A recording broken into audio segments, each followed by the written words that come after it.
Let's talk now to Alan Miller, co-founder of the Together Declaration, because you are launching a campaign today, aren't you, Alan? All about no to digital ID and yes to a digital Bill of Rights. Tell us more. Yes, good morning, Alex. Well, it's 4 years today since Boris Johnson said we had Freedom Day. And by the way, we've got digital ID vaccine passports. And many people fought against that, 360,000 people. We took signatories to Downing Street. We lost 45,000 care workers that now we know in the NHS has had a huge impact. But we actually stopped 100,000 NHS staff being lost for their jobs. All of this was being wrapped up with digital ID. Now, it seems that Tony Blair's response to any problem is let's get digital ID. We just got to remember that Winston Churchill in 1952 was the person who said, we don't want a national identity card. That's not being free. And yet we've seen time after time it being pushed forward. In its latest incarnation, we're being told maybe we should have a brick card because it would help protect our borders against illegal migration or help prevent crime or stop fraud or just going to the pub. It will make life easier. Yet for all these things, Alex, what we're seeing is a push to control people, to track them, to have surveillance. We know there's been debanking because of political views. We know that free speech has been limited. People have been imprisoned for social media posts, but they're not being imprisoned for attacking people on the streets. We know that we've got passports and driving licenses, but people are not being stopped at the borders because it's not digital ID that stops small boats coming in with people who throw away their passports. It's policing it properly without fear or favour across the nation. And we've got technocrats that think the great idea is to consistently survey us, to track us, to have bureaucrats as we've got now be able to go into our bank accounts and take money out without a warrant who are unelected, or to say, well, we don't agree with what you're saying, what some people are saying, so we're going to limit and suffocate that speech or spy on you. So we're saying it together that we need to have ring fence our privacy and our liberty and our rights, a digital bill of rights to say we are not going to be forced into digital ID. Millions of people can't get on an app for banking and can't do internet banking. We must have cash. We must have the choice about how we conduct ourselves. And that we, you know, from the Reformation onwards, Alex, many people in Britain and around the world fought for freedom of conscience and privacy. And we can't have a surveillance state, a snooping state that's constantly monitoring us. So we are asking people to get involved with togetherdeclaration.org and to champion this digital Bill of Rights and say we won't just become data slaves.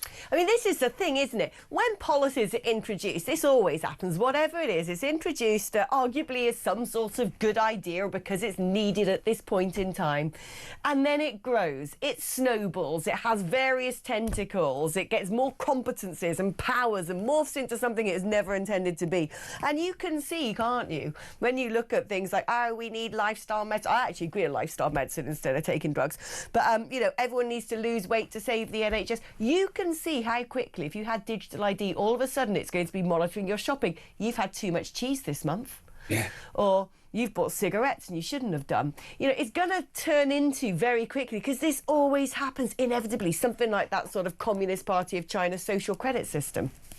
Well, that's exactly right. If you look at things like fines for recycling incorrectly, or the debate around your carbon footprint, the idea that you've gone a little bit too far in the car around the country, or you've gone on just a bit too much of a holiday, or you've said some things on Alex's show that are a little bit not conforming to DEI and ESG objectives, that you've got an ability to perhaps switch things off. Remember, the CEO of the Bank of International Settlements said the great thing about central bank digital currency is we can track every single transaction.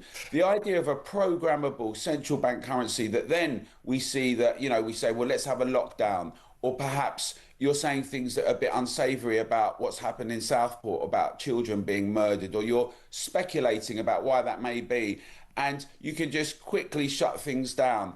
We need to have a ring fence protections. Our liberties and our privacy and our freedoms are an essential part of what makes Britain what it is. And we've seen that under attack with two-tier policing, with two-tier justice, and with an elite who hate the public. They hate questions, whether it's about sovereignty and borders or Brexit or about challenging lockdowns or impositions, or about ULEZ or low traffic neighbourhoods. They like to call people far right, beyond the pale, unacceptable, dangerous. The notion that we're going to have these technocrats with an ability to not just monitor what we do, but perhaps shut us down. Look at what's just happened with the data breach in Afghanistan. Look at what happened across Portugal when you had, due to net zero, as it happens, power cuts.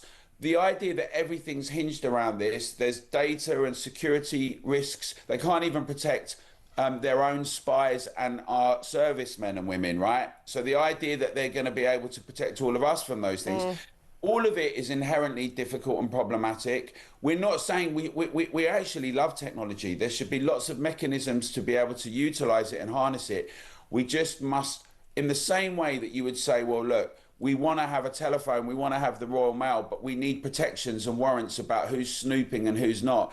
In this tech landscape, we can't have forced digital ID. They're getting really smart, Alex. They're saying, look, if you don't like crime, if you don't like illegal migrants, it's an interesting way to package it. We need to be robust and vigilant. That is not going to be what happens. What will end up happening is we'll be monitored, we'll be surveyed. Yeah. We'll have the same problems there. So we're asking people to get involved, togetherdeclaration.org, and challenge it.